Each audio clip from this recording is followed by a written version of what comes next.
Hello friends, good morning, welcome back to my channel happy with Sush. আমি সুষমা চলে এসেছি আরও একটি নতুন ব্লগ নিয়ে।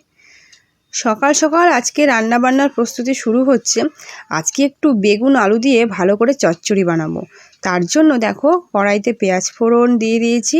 আর পেঁয়াজটা একটু বেশি বেশি করে ভাজলাম না, কারণ মুখে একটু কচকচ করবে, সেটা কিন্তু খেতে খুব ভালো লাগে। আর তার মধ্যে দিয়ে দিলাম সামান্য পরিমাণ আদা আর দু কোয়া মাত্র রসুন আর একটা টমেটো পেস্ট, ব্যাস, আর দুটো কাঁচা লঙ্কা। আর এটা এখন ভালো করে কষিয়ে নেব। তারপরে দিয়ে দিচ্ছি গোটা জিরে, গুঁড়ো করা জিরে। আর এরপরে দেখো মশলাটা কষানো হয়ে গেছে। এরপর বেগুন আর আলুটা যে আমি ঝিরিঝিরি করে কেটে রেখেছিলাম, সেটা এখন আমি কড়াইতে দিয়ে ভালো করে কিন্তু কষিয়ে নিচ্ছি। আর একদমই সেটা হচ্ছে জল ছাড়া, কারণ বেগুন থেকে তো জল বের হয়ই, সেই কারণে ঢেকে ঢেকে কিন্তু রান্নাটাকে করতে হবে।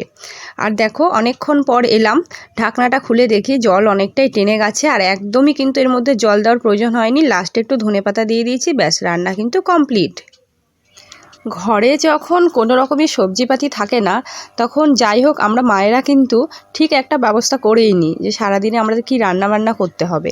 তো আমিও সেরকম বেগুন আলু চচ্চড়ি করলাম আর মুসুরির ডাল করেছি টমেটো দিয়ে। আজকে শ্রেয়ানের স্কুলে কি হচ্ছে বলো তো, এখানে হচ্ছে জুতো দেওয়া হচ্ছে স্কুল থেকে, সেই কারণে আমি এসেছি স্কুলে জুতো নিতে। আর এদিকে হচ্ছে আমার বাড়িতে কাজ বলতে রান্নাঘরে আমার দরজাটা ছিল না, তা একদিন আগেই দরজা একটা সিলেক্ট করে এসেছি দোকান থেকে। তো সেটা তোমাদের সঙ্গে শেয়ার করা হয়নি, আমি আর আমার বোন মিলে গেছিলাম। তো এই দরজাটা আমার বেশ পছন্দ হয়েছে, তার জন্য সকাল সকাল দরজাটা লাগিয়ে নিচ্ছি। আর দরজাটা তোমাদেরকে দেখাবো। এই হচ্ছে দরজার গেট আপটা, বলো তো কেমন লাগছে। দামও কিন্তু সেরকম খুব একটা নয়, কিন্তু তার মধ্যেই কমসম করে ভালোই লাগছে। আর এই দেখো দুটো কড়া বানিয়েছি তালা মারার জন্য। আর শ্রেয়ান দেখো যেই বাদবাকি কাঠের টুকরোগুলো পড়ে আছে, কাঠ ঠিক নয়, এটা সিনটেক্স না কি বলে একটা, যাই হোক সেটা নিয়ে শ্রেয়ান এখন খেলছে। আর এটাকে ঘর ঘর বানিয়েছে। এগুলো আমি মানুষ বানিয়েছি, বুঝলে? দেখো কত সুন্দর সুন্দর। এর নাম ডিম্পি, এর নাম ডিম্পি, এর নাম সিম্পি, এর নাম কেম্পি, বুঝলেন আপনারা? এ ঘরে থাকতে ভালো লাগে।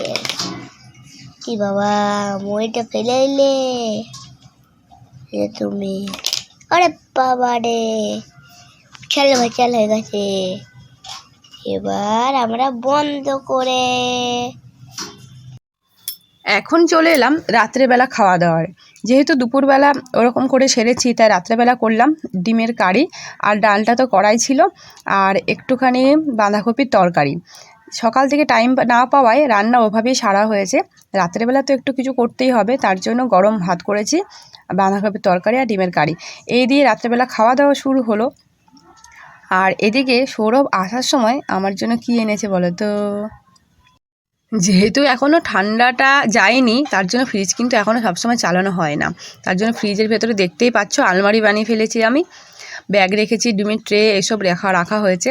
আর এই যে একটা ছোট্ট ফান্টা নিয়ে এসেছে, আর ঠান্ডা ঠান্ডা খেতে দারুণ লাগে। আর এখন যেহেতু খাওয়া দাওয়া একদম শেষ, আর ঠান্ডাটা খাওয়ার সঙ্গে সঙ্গে না আমার কানটা কেমন করছিল। আর আমরা ছোটোবেলার সেই মেলার গল্প টল্প করছিলাম।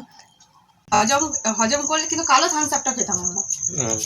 পিসি বলতো যে এটা খেলেই সব হজম হয়ে যাবে।